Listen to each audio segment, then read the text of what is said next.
Just a few years ago, the New Orleans Pelicans had one of the brightest futures in the NBA. In fact, The Ringer ranked them number 2 in the entire league for their young core and assets. They not only had guaranteed future star Zion Williamson, but a ton of picks to build with. But now, in just a few short years, they ruined everything. A bleak future, and the present is even worse. Season predictions just came out, and FanDuel has NOLA at just 29.5 wins. That is the 5th lowest total, just above the Hornets, Wizards, Nets, and Jazz. For a team that considers themselves win now, you're gonna be a mess. But how did it get this bad?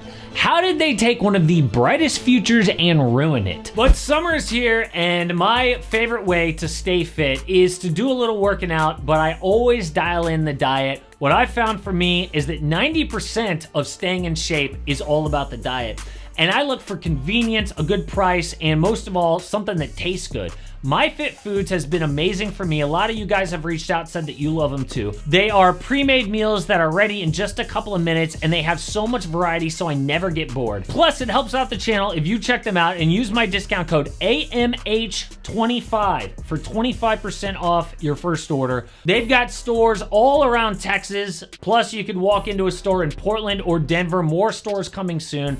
But I've tried a million of these meal prep places. MyFitFoods is by far the best one I have ever tried. So please go check them out. The discount code again is AMH25. Well, it's got to start with Zion. Now, he is just one piece of the puzzle, but a gigantic piece. The kid was supposed to be a no-doubt superstar, but has become the biggest headache since Ben Simmons. Constantly injured or out of shape, but the Pels actually had a rare opportunity to move on. A unique chance with his contract. So because Zion was unreliable, he got a very team-friendly deal. Only 20% of his money is guaranteed if he passes 6 weigh-in checkpoints throughout the season.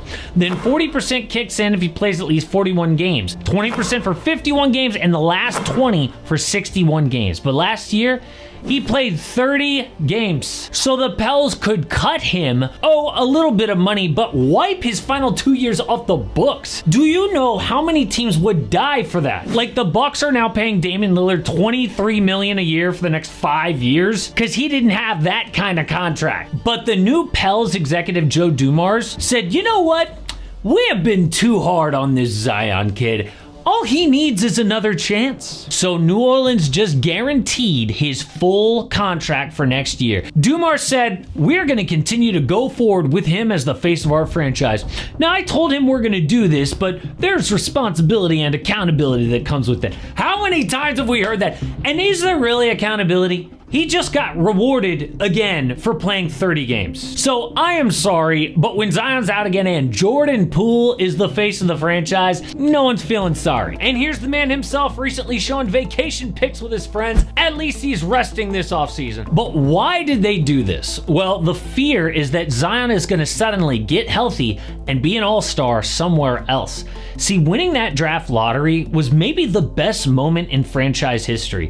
Remember that clip of the ticket staff going nuts when they got Zion? It must be really hard just to let that go. And after all, in those 30 games last year, Zion maybe played the best basketball of his life. Dude averaged 25 points a night with 7 boards and 5 dimes in just 28 minutes a night. But again, just 30 games. The alternative is constantly living in fear and uncertainty from a guy who has not shown the maturity of a superstar. But not only is Zion a shaky investment, they have now doubled down on his success. Like betting your life savings on a horse that's never finished a race because he looked good in warm-ups. Why would you do that? Well, on draft night, New Orleans got young guard Jeremiah Fears at 7, but they had their eye on another lottery pick. Problem was, their next selection was all the way down at 23. So they traded all the way up to 13 by sending that 23rd pick and an unprotected in 2026. One of their most valuable assets. It's the better first of either New Orleans or Milwaukee. Don't know if you've seen the Bucks lately. And for that, they picked Derek Queen, a center who struggles on defense and shooting. 2 pretty important skills in 2025. But forget Derek Queen. They traded their 2026 unprotected. That means if the Pels suck next year, the pick goes to the Hawks. And do you remember what their win total was? The Pels may have very well given up a top 5 pick in a loaded draft for Derek Queen. They need Zion to stay healthy. So what genius did this? Well, the Pels hired Joe Dumars and Troy Weaver to run the front office this summer. Both guys led the Pistons into the ground. Now, yes, Dumars did put together the 04 championship team, but his last 6 years in Detroit were a disaster. But this is what happens when your franchise gets viewed as like a black hole where careers go to die. You don't get top free agents or leadership. And by the way, while we're on the topic of picks, they also traded the Pacers' first-round pick back to them right before Tyrese Halliburton got injured. Now that is just plain bad luck, but not this boneheaded Derek Queen move. But a big part of that horrible win total is the DeJounte Murray injury. Dude tore his Achilles and is going to be out all next year. But they lost that trade regardless. The Pels had to send out 2 first-round picks for DeJounte, and a guy that they just threw in, Dyson Daniels, has now become the best young defender in the NBA. And that is not to mention dealing CJ McCollum's expiring contract for an extra year of Jordan Poole. But do the Pelicans actually have now the worst future in the NBA? Well, there are 4 other teams that might have it worse. First, the Suns don't control any of their first-round picks until 2032. So even if they suck, their picks are going somewhere else. Oh, but they've got Devin Booker. Yeah, but they just missed the playoffs with a healthy Book and Kevin friggin' Durant. And are we sure about Devin Booker? I mean, dude is now in his prime and missed the postseason. Generally, top 10 championship level guys don't do that. We thought Book was one of those guys. Maybe not. Next is the Chicago Bulls, who might have their own picks, but for some reason, a terrible front office, no matter who they hire. Like the last 20 years, no matter what, it's been bad. Like, can you believe they still have Nikola Vucevic on this team for what? So you can win 39 games and make the play-in? But this team always either holds on to the guys for too long before they trade them, or they get a terrible return back. Like Alex Caruso for Josh Giddey and no picks, when OKC had a million picks to throw in. Or Lonzo Ball probably could have got a pick. Instead, they waited and just got Isaac Okoro. Next, we've got the Brooklyn Nets, who are like 3 years away from being 3 years away. Who is the best player on their team right now? Michael Porter Jr.?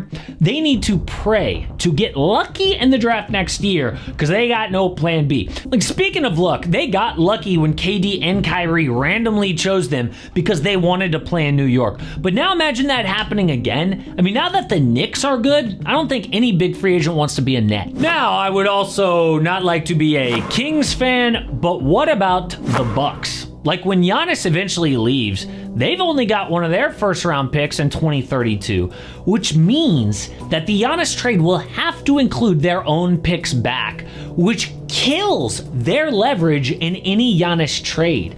But until then, it's going to be really hard to build a team after that Dame disaster because they owe him about $23 million the next 5 years, which is like having a starting caliber player who never plays a game for 5 years. So if we rank the worst futures in the NBA right now, I would go Suns 1, Bucks 2, then Pels, Bulls, Nets, and Kings, which is pretty crazy for a Pelicans team that had one of the brightest futures just a few years ago. But big things are happening in LA right now this offseason. The Clippers have had an amazing summer. They got John Collins basically for nothing, Brook Lopez, great backup center, and now Bradley Beal. But what about the Lakers? LeBron's upset about how they haven't done much this summer, but actually, the Lakers might be done with him.